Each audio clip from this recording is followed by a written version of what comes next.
वक्त की बड़ी खबर पश्चिम बंगाल से। पीएम नरेंद्र मोदी के पश्चिम बंगाल दौरे का आज दूसरा दिन है।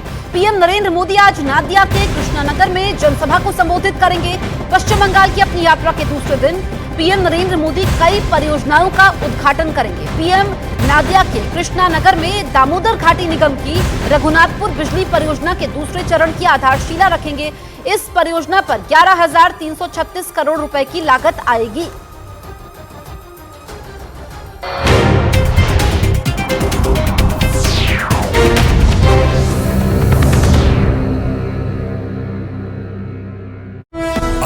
को लेकर सड़क पर ही धरने पर बैठ गए।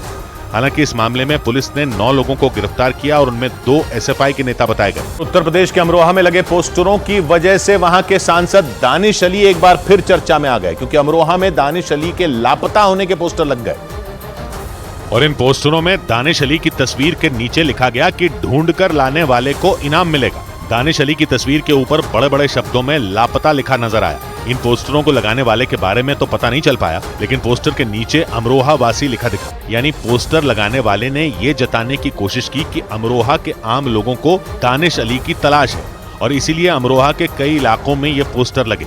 बिजली के खंभों, दीवारों, दुकानों और चाय की दुकानों पर लगे इन पोस्टरों ने लोगों का ध्यान खींचा, क्योंकि इनके जरिए दानिश अली पर निशाना साधा गया। कुछ दिन पहले ही राहुल गांधी की भारत जोड़ो न्याय यात्रा अमरोहा पहुंची थी और खबर उड़ी थी कि दानिश अली को कांग्रेस अमरोहा से टिकट दे सकती है, क्योंकि कुछ दिन पहले दानिश अली को बीएसपी से सस्पेंड कर दिया गया था। दानिश अली 2019 में बीएसपी के टिकट पर अमरोहा से चुनाव जीते थे, लेकिन उनकी और कांग्रेस की नजदीकियों की खबर उड़ने के बाद मायावती ने सख्ती कर दी थी। इधर दिल्ली के नजदीक उत्तर प्रदेश के नोएडा में एक हाउसिंग सोसाइटी में तैनात सुरक्षा कर्मियों पर कवीश अरोड़ा नाम के एक आदमी की जमकर पिटाई करने का आरोप लगा। विवाद तब हुआ जब कवीश बिना स्टिकर लगी अपनी कार हाउसिंग सोसाइटी के अंदर ले जाने लगे। गार्ड के रोकने पर उनकी बहस और तभी कुछ सुरक्षा कर्मियों ने उन पर धनाधन डंडे बरसाने शुरू कर दिए। जो वीडियो सामने आया उसमें एक गार्ड कवीश अरोड़ा को मुक्के मारता दिखा और 2 लोग उन पर डंडे चलाते नजर आए। उनके साथ मौजूद एक महिला के साथ भी मारपीट की गई। इस दौरान वहां मौजूद कुछ लोगों ने उन्हें रोकने की कोशिश की, लेकिन वो नहीं माने। अचानक हुए इस हमले में कवीश घायल हो गए।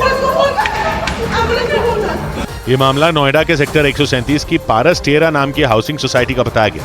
इसी हाउसिंग सोसाइटी में कवीश अरोड़ा अपने परिवार के साथ किराए पर रहते हैं। बताया गया कि देर रात वो कुछ दोस्तों के साथ कार से अंदर जा रहे थे, लेकिन कार पर पार्किंग स्टिकर नहीं होने पर गार्ड ने उन्हें रोक दिया। इस पर उनके बीच बहस होने लगी। वहां से आई एक तस्वीर में एक महिला सुरक्षा कर्मी कवीश अरोड़ा और उनके साथ खड़ी एक महिला से उलझती दिखी,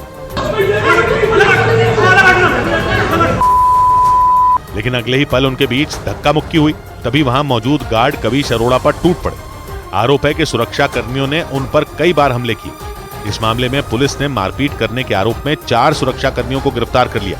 इस बीच राजस्थान के जयपुर के करीब सेना के एक हेलीकॉप्टर को खेत में उतारना पड़ गया। राजस्थान के जयपुर से करीब 150 किलोमीटर दूर डीडवाना में सेना के एक हेलीकॉप्टर की खेत में इमरजेंसी लैंडिंग कराई गई। उड़ान के दौरान अचानक उस हेलीकॉप्टर में आई तकनीकी खराबी की वजह से ऐसा किया गया। ज्ञानवापी मामले में सुप्रीम कोर्ट ने इलाहाबाद हाई कोर्ट के फैसले के खिलाफ मुस्लिम पक्ष की याचिका पर सुनवाई की मंजूरी दे दी। हाई कोर्ट ने मुस्लिम पक्ष की 5 याचिकाएं खारिज कर दी थी। सूत्रों के हवाले से खबर है कि हरियाणा में बीजेपी सभी 10 लोकसभा सीटों पर अकेले चुनाव लड़ सकती है, जबकि राज्य में बीजेपी और दुष्यंत चौटाला की पार्टी जेजेपी के बीच गठबंधन है और दोनों पार्टियां मिलकर सरकार चला रही हैं। इधर उत्तर प्रदेश के बलिया में ऐसा हादसा हुआ कि इसका वीडियो देखने वाले लोग भी दहल गए। वहां एक पेड़ काटते वक्त दर्दनाक हादसा हो गया। वो पेड़ सड़क के किनारे बने एक मकान के ऊपर जा गिरा और वहां मौजूद 2 लोग मलबे में गिर गए, क्योंकि काटने के दौरान वो भारी भरकम पेड़ उस मकान के ऊपर जा गिरा और पेड़ गिरने के साथ ही वहां चीख पुकार मच गई। इस दौरान वहां कई लोग मौजूद थे जो मकान के मलबे में दब गए, जबकि उस मकान के आगे का हिस्सा पूरी तरह ध्वस्त हो गया और मकान के पीछे का हिस्सा बिल्कुल टेढ़ा हो गया।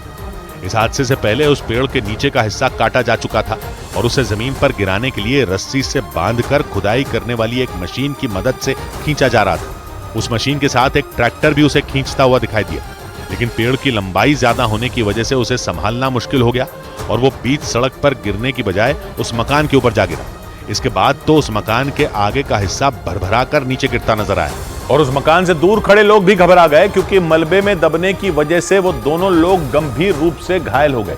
इसके बाद आनंद फानंद में उन्हें अस्पताल में भर्ती कराया गया और वहां मौजूद लोगों का गुस्सा फूट पड़ा। बड़ी संख्या में लोगों ने सड़क को घेर लिया और हंगामा करते दिखाई दिए। उन्होंने प्रशासन पर लापरवाही का आरोप लगा दिया। हालांकि इस दौरान पुलिस के जवान भी तैनात दिखे और भीड़ को कुछ समझाते नजर आए। घायलों के परिवार वालों ने आरोप लगाया कि सड़क के किनारे उस पेड़ को काटने से पहले उन्हें कोई जानकारी नहीं दी गई थी और पेड़ काटते वक्त वो लोग अपने घर के बाहर बनी दुकान में मौजूद थे। बिना सूचना दिए जो है रोड का पेड़ गिरा रहे थे। उस मकान के पास बना दूसरा मकान भी इसकी जद में आ गया। पेड़ गिरने की वजह से दूसरे मकान की दीवारें भी टूट गईं और वहां सड़क के किनारे मलबे का ढेर इकट्ठा हो गया। इसके साथ ही वहां बिजली के तार भी इसकी चपेट में आ गए। इस बीच इनकम टैक्स विभाग ने यूपी के कानपुर में बंशीधर तंबाकू कंपनी के कई ठिकानों पर छापे मारे। इनकम टैक्स विभाग ने यूपी के कानपुर में बंशीधर तंबाकू कंपनी के कई ठिकानों पर छापेमारी की। यूपी के अलावा जांच एजेंसी की यह कार्रवाई दिल्ली और मुंबई समेत 5 राज्यों में हुई। इस दौरान इनकम टैक्स की टीम ने दिल्ली में इस कंपनी के मालिक के घर से 60 करोड़ रुपए की महंगी घड़ियां जब्त करने का दावा किया। इनकम टैक्स कर चोरी का पूरा मामला, इसके अलावा उन्होंने जो अपनी आमदनी दिखाई थी उससे ज्यादा आमदनी जो है वो जांच में पाई गई है। सूत्रों के हवाले से खबर है कि छत्तीसगढ़ में बीजेपी अपने 4 मौजूदा सांसदों का टिकट काट सकती है। राज्य में बीजेपी के 6 सांसद हैं। हालांकि विधानसभा चुनाव से पहले ये संख्या 9 थी, लेकिन उनमें 3 सांसदों को विधानसभा चुनाव में उतारा गया था। दिल्ली वक्फ बोर्ड से जुड़े मनी लॉन्ड्रिंग मामले में दिल्ली की राउज एवेन्यू कोर्ट ने आम आदमी पार्टी के विधायक अमानतुल्ला खां को अग्रिम जमानत देने से इनकार कर दिया। ईडी ने उनके खिलाफ केस दर्ज किया था, जिसके बाद अपनी गिरफ्तारी की आशंका को देखते हुए अमानतुल्ला खां ने कोर्ट में अर्जी दी थी।